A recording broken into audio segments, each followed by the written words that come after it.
ദൈവത്തെ തന്നെ അവിടുന്ന് സ്വർഗത്തിൽ നിന്ന് സഹായമയച്ചെന്നെ രക്ഷിക്കും. എന്നെ ചവിട്ടി മരിക്കുന്നവരെ അവിടുന്ന് രക്ഷിപ്പിക്കും. തന്റെ കാരുണ്യം വിശ്വസ്തതയുമയക്കും. സ്തുതിക്കാം. ഹല്ലേലൂയ. പരിശുദ്ധാത്മാവേ, അങ്ങ് പ്രാർത്ഥിക്കണമേ. യേശുവേ, അങ്ങ് ഞങ്ങളിൽ ഇരുന്ന് പ്രാർത്ഥിക്കണമേ.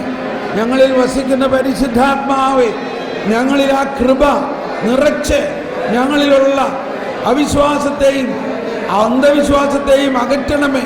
ഞങ്ങളിലുള്ള എല്ലാ അന്ധവിശ്വാസവും അകറ്റണമേ. ഈശോയുടെ ദാരിദ്ര്യം സ്വീകരിക്കാനുള്ള സന്മനസ് നമുക്കുണ്ടാകണേ. ഞങ്ങളിലുള്ള ശിലാഹൃദയമെടുത്ത് മാറ്റണമേ. ഞങ്ങളിലുള്ള ശിലാഹൃദയമെടുത്ത് മാറ്റണമേ. ഞങ്ങളിലുള്ള പരിസയ മനോഭാവം അകറ്റണമേ. പരിശുദ്ധാത്മാവേ, മാംസള ഹൃദയം നൽകണമേ.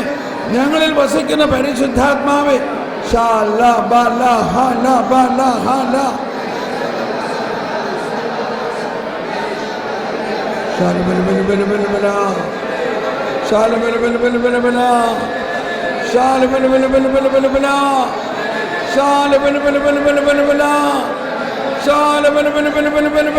പരിശുദ്ധാത്മാവ് പ്രാർത്ഥിക്കുന്നു.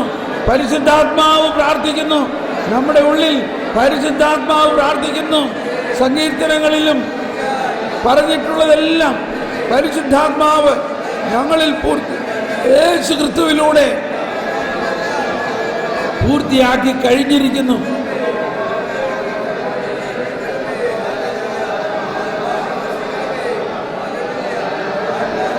താങ്ക് യു, താങ്ക് യു യേശു. പരിശുദ്ധാത്മാവേ, നന്ദി. നമുക്കിരിക്കാം. അടുത്തതായി ഒരു ഷെയറിങ് സെഷനാണ് കേട്ടോ. അപ്പോൾ ഷെയറിങ് എന്ന് പറയണത് ശരിക്കും ഈ കാര്യങ്ങൾ എല്ലാവർക്കും ഒപ്പം മനസ്സിലാവില്ല. അപ്പോൾ മനസ്സായവർ ഷെയർ ചെയ്യുമ്പോഴാണ് ആഹാ അങ്ങനെയാണല്ലേ, ഇപ്പോൾ മനസ്സിലായി. ഇങ്ങനെ ഒരു മനസ്സിലാകൽ മറ്റുള്ളവർക്ക് നടക്കും, മനസ്സിലാകാത്തവർ. അങ്ങനെയാണ് നമ്മളിങ്ങനെ പടിപടിയായിട്ട് കയറുന്നത്. അപ്പോൾ ആദ്യം ഇപ്പം നമ്മൾ നമ്മുടെ മനസ്സിൽ പരിശുദ്ധാത്മാവെ, ഞങ്ങളുടെ മനസ്സിൽ അങ്ങ് നൽകിയിരിക്കുന്ന ഈ പുതിയ ആശയങ്ങളെ വീണ്ടും ഒന്ന് ഓർപ്പിക്കണമേ. ഇന്നലെയും ഇന്നും എല്ലാം പഠിച്ച കാര്യങ്ങളിൽ നമ്മുടെ ജീവിതത്തെ സ്പർശിച്ചതും ദൈവിക രഹസ്യങ്ങൾ തുറക്കുന്നതും നമ്മളെ വളർത്തുന്നതും ആയ പുതിയ ബോധ്യങ്ങളെ പരിശുദ്ധാത്മാവെ ഉണർത്തണമേ. പൂർണ്ണമായവ ഉദിക്കുമ്പോൾ അപൂർണമായവ അസ്തമിക്കും. എന്നിലുണ്ടായിരുന്ന അപൂർണമായ ബോധ്യങ്ങളെ മാറ്റി ഇന്ന് കൊളോസ്യ ലേഖനത്തിൽ കേട്ട പോലെ യേശുക്രിസ്തുവിനെ കുറിച്ചുള്ള പൂർണ്ണമായ അറിവിലേക്ക് ഞങ്ങളെ നയിക്കണമേ.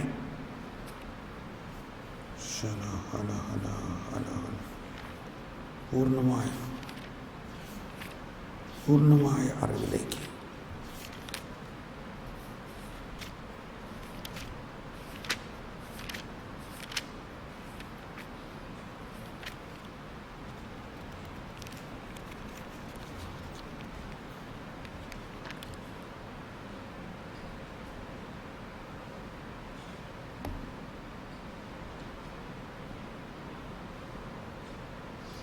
ദൈവവചനം പൂർണ്ണമായി വെളിപ്പെടുത്തുക എന്നതായിരുന്നു ആ ദൗത്യം. യുഗങ്ങളുടെയും തലമുറകളുടെയും ആരംഭം മുതൽ മറച്ചു വയ്ക്കപ്പെട്ടിരുന്ന ഈ രഹസ്യം ഇപ്പോൾ അവിടുന്ന് തൻ്റെ വിശുദ്ധർക്ക് വെളിപ്പെടുത്തിയിരിക്കുന്നു. ഈ രഹസ്യത്തിൻ്റെ മഹത്വം വിജാതീയരുടെ ഇടയിൽ എത്ര ശ്രേഷ്ഠമാണെന്ന് വിശുദ്ധർക്ക് വ്യക്തമാക്കി കൊടുക്കാൻ അവിടുന്ന് തീരുമാനിച്ചു.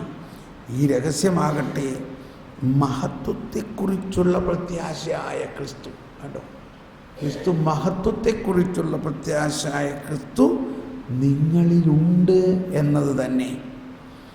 അവനെയാണ് ഞങ്ങൾ പ്രഖ്യാപിക്കുന്നത്. എല്ലാ മനുഷ്യരെയും ക്രിസ്തുവിൽ പക്വത പ്രാപിച്ചവരാകാൻ വേണ്ടി ഞങ്ങൾ എല്ലാവർക്കും മുന്നറിയിപ്പ് നൽകുകയും എല്ലാവരെയും സർവവിജ്ഞാനവും പഠിപ്പിക്കുകയും ചെയ്യുന്നു. ഈ ലക്ഷ്യം പ്രാപിക്കുന്നതിന് വേണ്ടി അത്രേ അവൻ എന്നിൽ ശക്തിയായി ഉണർത്തുന്ന ശക്തി കൊണ്ട് ഞാൻ കഠിനമായി അധ്വാനിക്കുന്നത്. Praise the Lord. അപ്പോൾ നിങ്ങളൊന്ന് കഠിനമായി ഒന്ന് അധ്വാനിച്ചിട്ടൊന്ന് പറഞ്ഞ് അടുത്തിരിക്കുന്നവരോട് പറയും, എന്താണ് യേശുക്രിസ്തുവിനെ കുറിച്ചുള്ള അറിവിൽ ഇപ്പോൾ പുതിയ എന്തെങ്കിലും കാര്യങ്ങൾ നമുക്ക് കിട്ടിയോ പറയും. അത് കഴിഞ്ഞിട്ട് ഇവിടെ വന്ന് നിങ്ങൾ പങ്കുവയ്ക്കണം. Thank you.